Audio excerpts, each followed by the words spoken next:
আপনি সকাল থেকে ঘুম থেকে যদি আপনি উঠেন 8টায়, প্রাণীরা যদি আপনার থেকে আগে ঘুম থেকে উঠে, তাহলে আপনি প্রাণীর চেয়ে উত্তম কবি হলেন। আপনার অবশ্যই 5টার আগে উঠতে হবে। আপনি পৃথিবীর একজন সফল মানুষের নাম বলতে হবে নবী রাসূলদের পরেও, যারা এমনি দুনিয়ার দৃষ্টিতে সফল, এরা সূর্য ওঠার পরে ঘুম থেকে উঠেছে। আপনি সূর্য ওঠার আগে ঘুম থেকে উঠতে পারলেন, আপনি দুনিয়া কিভাবে দখল করবেন, দুনিয়া কিভাবে বিজয় করবেন? আপনার time management is very important. আপনাকে স্কিল ডেভেলপ করা দরকার, হ্যাবিট ডেভেলপ করা দরকার, চরিত্র। এটা মাই রুটিন। আমি বাংলাদেশের কয়েকজন বিখ্যাত মানুষের নাম বলতে পারি, তারা এত সফল।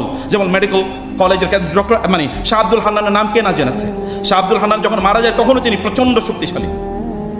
এবং শাহ আব্দুল হান্নান বাংলাদেশের যদি মেডিকেল আমরা যদি ইবনে সিনা বা অন্যান্য ইয়ারগুলো কথাবার্তা বলি, অথবা যদি এই যে ব্যাংকিং সেক্টর, ইসলামী ব্যাংক ট্যাংক ইত্যাদি, বাংলাদেশ সরকারের এই যে ভ্যাট ট্যাক্স ইত্যাদির জনক যিনি, আমি ওনাকে কোনোদিন দেখি নাই যে এই সময়ের পরে তিনি ওই কাজ করেছেন। তিনি যদি খেতে হয় 1টার মধ্যে খাবেন, 1টাই খাবেন, এটা 1টা কোনোদিন হয় না, আমি দেখিনি কখনো।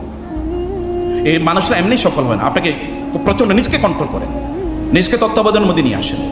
এবং এটা যদি আমরা করতে পারি, তাইলেই কেবলমাত্র আমরা এই জমিনে আমরা নিজে সুস্থ না থাকলে আপনি কীভাবে করবো? নিজে বড় না হলে অন্যদেরকে কীভাবে বড় করবো? এবং প্রচুর পরিমাণ টাকার মালিক হতে হবে। ইহুদি খ্রিস্টানদের কাছে প্রচুর টাকা, এই কারণে আমরা ওদের কাছে ভিক্ষা করি। আপনি প্রচুর টাকার মালিক হন, ওরা আপনার কাছে ভিক্ষা করুক। এবং টাকার মালিক হওয়ার জন্য হালাল পথে কাজ করেন, দিন রাত পরিশ্রম করেন, কেবল নিজের জন্য না, সমাজের জন্য, রাষ্ট্রের জন্য, মানবতার জন্য, মুসলমানদের জন্য। গাজায় মানুষ না খেয়ে মারা যাচ্ছে, আমরা দিতে পারি না। কারণ আপনি বলেন, আমার যদি আর থাকতো। আপনার থাকা উচিত। কেন আপনার থাকবে না? অবশ্যই থাকা উচিত। মুসলমানরা সারা পৃথিবীর সম্পদের মালিক, এটা আল্লাহ তাআলা বলেছেন, ওয়ালাকাদ কাতাবনা ফিজ জাবুরি মিন বাদি যিকর আন্নাল আরদা ইয়ারিসুহা ইবাদিয়াস সালিহুন। আমি লিখে দিয়েছি এই জমিনের মালিক হবে সালেহ, নেককার, যোগ্য বান্দা।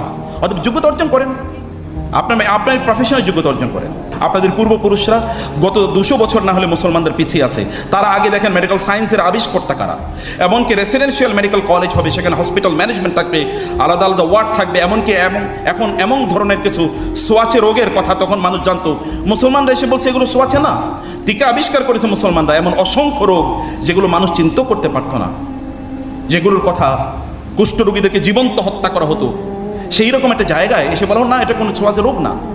আপনার সেই রক্ত তো আপনাদের শরীরে প্রবাহিত, আপনারা কেন হবেন না? কেন আপনারা থাকার পরেও আপনারা এত মুসলিম যুবক এবং যুবতীরা মেডিকেল কলেজে পড়েন, আপনার মেডিকেল সায়েন্টিস্ট হবেন অথবা আপনার মেডিকেল প্র্যাকটিশনার হবেন, কেন আমাদেরকে অন্য জায়গায় যেতে হবে? খ্রিস্টান, ইহুদি, হিন্দু, বৌদ্ধদের কাছে কেন আমাদেরকে চিকিৎসায় যেতে হবে? আপনি আপনার লেভেলে কেন শ্রেষ্ঠ হবেন? আপনার নবী তো কোনো একটা জায়গায় হি ওয়াজ সেকেন্ড টু নান। তিনি তো কোথাও কোনো ক্ষেত্রে তিনি সেকেন্ড ছিলেন না। তাহলে আপনাকে অবশ্যই ফার্স্ট হতে হবে, আপনাকে ফোকাস হতে হবে। আপনি অ্যাভারেজ মানুষ হওয়ার কোনো প্রয়োজন নেই। আপনার সময়ে আপনি কোথায় ব্যয় করেন, আপনার রাসূল কি করেছে?